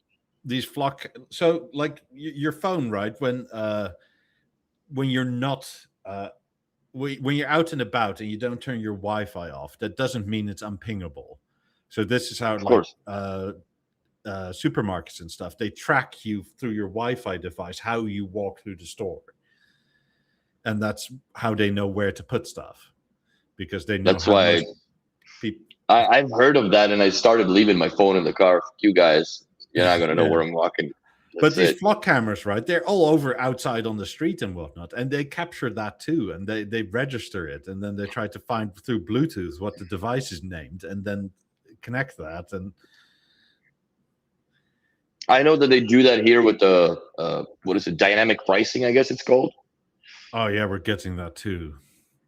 And that is not cool. Like, it really depends on what time of the day you go shopping in certain places. Like Maxi that I go, which is like the superstore, like a big, not a big box store, but a big grocery store. Everything's in it. You got to watch it when you go there, man. And I started leaving my phone in because I find that some stuff doesn't change the price when you approach it. Yeah, here they're trying to individually do that price adjusting, right? Like based on how much you make and that sort of thing, how much we're going to charge you for the same thing that somebody else might get for cheaper in the same store at the same time, right? Yeah, that's not that's not fun at all, man. At that point, I just leave the phone in a glove box in the car and have a balaclava in a goddamn grocery store. But yeah, it's not hard to monitor people because 90% of the people that I see in the fucking grocery store have earbuds in and they're listening to their music or podcasts and whatever. They're in their own world, and and all those displays that look like it's paper print, they're fucking dynamic LCDs that just change price immediately or whenever. It's crazy. Yeah, it's becoming a bit of prison of convenience. Like your phone makes everything so convenient, but that's also what builds the walls around you and the AI nonsense. And now we have an app for the BNO, which we never did before, right? I still wonder if, because of all this AI and all the RAM being sold out forever, essentially, if BNO is going to be affected in that in terms of pricing. For certain components, I'm sure. I mean, they don't use a lot, right? But like even the people that don't use a lot are like experienced like a those are mostly ones that are put like backlisted almost, right? Because fuck you, you're not buying enough. Yeah. Right. So they just push you down the line. Wait, you don't want $5 billion worth of memory? Nah. No, that's it. You don't need this. So yeah, no, it's funny where we're going with this whole thing. I mean, one of the reasons I like Ubiquity so much is is that it's your stuff, right? I'm still slightly paranoid about them because obviously I didn't make the software or hardware, so that's partially why we don't have security cameras in the house. Mm-hmm. Like outside is fine, like they can see when I mow if they even get to that. Mm-hmm. Yeah, my neighbor was saying he wanted one of these subscription things where all you need to feed it is power and it goes over a mobile line and to the cloud storage somewhere, right? Oh, piss off, never. And they're going to let you know when people that it doesn't recognize are coming to your door, so it pings your phone. Like I told So him, is right? somebody actually reviewing the footage physically then, or is it all done by AI? Whatever it is, they absolutely know your face. They know the face of your children, right? And they know what their names are. Yeah, no, I have 2 cameras in my apartment, those Reolink ones that you work in a gateway just for the shits and giggles. The only time they're looking at me is when I'm doing the podcast, because the other one is in the hallway looking at the door, and this one is looking at the window and the 90s. So, and also there is a macro that I had written into the BLI that when the door camera triggers motion, this fucking thing turns around and looks into the hallway instead. So then the hallway is captured from both sides. Because that's the only place that these guys need to come to service, unless there's an issue with the kitchen sink or whatever, that they don't have to go past the threshold of my hallway. But that's another thing, right? Like you're renting. So in my mind, that makes sense because you have clauses where people can just come in. That's right. So I need to have that documented. Or if something goes down or they fuck something up, no, man, it's on the video. Yeah. Or if they go, oh, what's this? Oh, is this silk? I need to like coming back to Yeah. like, yeah, exactly. So no, nobody's gonna be touching shit. Since I don't rent, like there is no reason anybody ever comes in here without my permission. That's right. So yeah, for me it's and these they're nice because you can actually you get an instantaneous warning, right? Or notification on the phone with the video. You can go live, and then you can actually put the microphone on. You can speak through the camera to people that are in the house. And then you hear blah blah blah. Je ne parle français. Oh yeah. Fuck you, man. Get out of my house. Omelette au fromage. Omelette au fromage. Oh yeah, that haven't been dropped in a while. Fuck. That's funny. Omelette au fromage, motherfucker. Get out of here. But yeah, it's that is one of the reasons why I put the cameras in, because in my old apartment in Calgary, I said, fuck off, I'm switching the lock, right? I had my own Schlager with the pin code on, and that's it. And you know what? When you need to do service, I am going to be home. But then again, I ran my own business, so I could just, take time off. I could do it now, but it's just inconvenience because it's fucking random. Like, you don't know, but we're going to be there between Monday and Thursday. I'm like, what, am I going to take a week off work just so the doofus can come in here and change my air filter? So put the cameras in, and one right in the fucking face of them. So as soon as they walk in, they see the camera, right? Like, and then it turns, so it follows. So it's a very different behavior pattern immediately as soon as they walk in and enter. Yeah. They're more careful. And they watch what they're doing. So, I mean, in that sense, all these cameras, right? They do have an effect on behavior. They absolutely do. Yes. Homeless, not so much, because they don't really have anything to lose. But people that have stuff to lose, they do pose as a good deterrent. So I'm a big proponent of cameras, but they're good to have. And if you're going to have cameras, I think that the best way to do it is just have your own NVR, have it record locally, have everything done locally. Don't fucking cloud-based bullshit and have whoever that has a hole in their ass and a keyboard and a skill to be hacking into your stuff or whatever, or somewhat by some admin privilege that he could view your shit. I would never do that.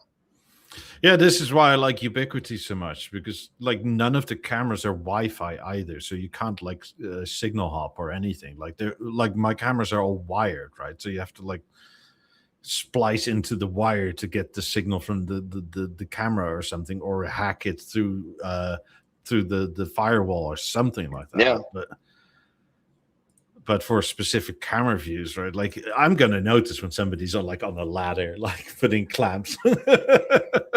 Come on, and it never works like that. Like it's depends on what cameras. I don't think Ubiquiti works like that. I know the Hikvision that you can have, you can run it basically on 4 conductors, 2 for power and 2 for signal, right? Yeah. If you know the pinout. Sometimes this happens because the wire gets fucked up, and you're not gonna rerun 300-400 feet of cable because you don't even know where the kink is and whatever. Like we have stuff to detect it with as well, but it's much easier to just figure out the pinout and turn it on. If it's going directly to the NVR, if it's going to the switch, then you're SOL. But we do a lot of Ubiquiti, and I kind of enjoy it because I see all the gear that's currently coming out, and Ubiquiti, bro, they got it fucking worked out, man. Now they have access control. You can buy door strikes from them. You can buy the you know, the keypads or whatever to get in. Fobs. It's they're pretty cool, man. They're pretty cool. Yeah. I mean, and it works with BNO, and it's a recommended network from BNO. So, which we finally, after how many years beating this to the ground, that they have accepted the fact that this is the best instead of that package that they had before. And before that, it was the Netgear. Like that, this is back in the years of the Playmakers launch when they started dabbling with the AirPlays and streaming. And Ubiquiti is the way to go, man. I mean, it's not the absolute fastest, but it is the most stable from my experience. Have you ever had an issue with speed and stuff lagging? Really? No, but I more mean like if you lose. So if you get a gigabit up and down, right? Like Yes. everything else will pull the full gigabit, whereas with Ubiquiti, you're more at like 920 to 940, somewhere like that, and that's for overhead and safety protocols and that sort of thing. But at that point, some people care about that, right? Because I paid for it, and like, yeah, I could care less, man. Like I have a bowl of soup, but I can't get my last ladle out or last spoon out, right? Okay. Yeah, no, that makes sense. But like, I've never had issues with the. Well, here I don't have the Ubiquiti environment because it is what it is. But I'm looking forward to getting back into the Ubiquiti when I'm in my next. I mean, similarly with Ubiquiti, I still have everything on the same band, right? Like where, like, or the same SSID, I should say, where both bands are on the same SSID, and I've never had any hop over failures or like that. Halo works. Yeah, like stuff like that, right? It just works. Like whereas with previous stuff, if I did that, like sometimes, not often, but because I think it was Asus at the time, like very early on, but every, I don't know, sometimes a week, sometimes 10 days, it would just say everything was offline. And it's like, oh, something went wrong again. Just reset it. And okay. I remember those, like, pulling out those Asus network that looked like a fucking, what's that movie? The Pinhead, remember? Eraser. Fudge, man. Like, what is this nonsense? But it said it was good in Staples. Oh yeah, okay. That guy knows exactly what he's talking about. Well, all he cares is that in 20 minutes is his 15-minute lunch break, and then he's fucking 2 more hours and he's out. That's what he cares for. Not your goofy ass Asus router with the antlers sticking out of it 4 different directions. I guess we're all sort of in agreement that all this modern AI isn't going the right way. No, it is a minority report, man. I just hope they don't carve up my ball anytime soon, Fudge. Because speaking of AI, this is the last thing, but it's more like funny. Apparently, Uber, right, the taxi company, had some sort of internal like games going on, like you would get prizes and more money if you used more AI, and they used that Claude AI. but they never put a spending cap on it. Oh. So everybody used AI so much that their yearly budget is gone now. Ooh, They spent like their Lord. Claude AI bill is from what I read in the paper or whatever it was like $600 million. Oh my God. So they're now going to have to fire people because they built themselves out of a job. Oh my God. That sucks. Oh, good to know, because if I'm going to go back to Calgary, I'm going to freaking take a taxi instead of the Uber. Anyways, that's the last of it. On a fun note. Thanks for watching, everybody. Have a good week. Stay safe. Have fun. Avoid AI, and we'll see you next week. That's it. Bye. Bye.